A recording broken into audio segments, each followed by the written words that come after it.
बिस्मिल्लाहिर्रहमानिर्रहीम। अस्सलामुअलैकुम। हम आपको इस वीडियो में बताएंगे कि औरत हैज़ की हालत में दम कर सकती है या नहीं। हैज़, डेट, माहवारी ये एक ही चीज़ के नाम हैं, लेकिन ज़ुबान अलग-अलग है। अगर औरत दम करती है या उसके दम से लोगों को फ़ायदा होता है और लोगों को शफा मिलती है, तो इस सूरत में अगर औरत को हैज़ या माहवारी आ जाती है, तो अगर कोई दूर से दम करवाने के लिए आता है तो क्या औरत उसको दम नहीं करेगी, या इस हालत में दम करना जायज़ है या नहीं। ये जानने के लिए हमारी वीडियो को मुकम्मल देखें और चैनल को सब्सक्राइब करें और वीडियो को लाइक भी करें। औरत हैज़ की हालत में दम कर सकती है।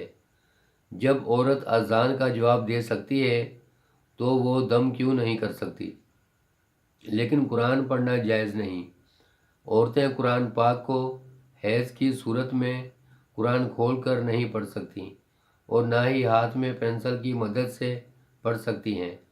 वो औरतें अज़ान का जवाब दे सकती हैं या कोई ज़ुबानी दुआएं याद हों तो वो दुआएं पढ़ सकती है। सुबहान अल्लाह, अल्हम्दुलिल्लाह, अल्लाहु अकबर पढ़ सकती हैं, नात ज़ुबानी पढ़ सकती हैं, लेकिन कुरान पढ़ना जायज़ नहीं।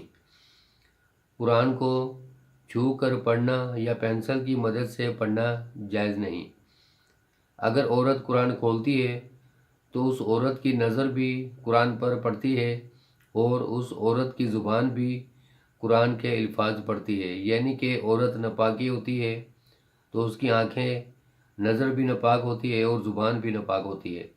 इसलिए कुरान पर ये दोनों चीज़ें इस्तेमाल होती हैं, तो इसलिए कुरान पढ़ना जायज़ नहीं। अगर ज़ुबानी कोई दुआएं हों तो वो पढ़ सकती है। अगर आपको हमारी वीडियो अच्छी लगी है तो हमारे चैनल को सब्सक्राइब करें और वीडियो को लाइक करें और अपने दोस्तों को शेयर करें। शुक्रिया।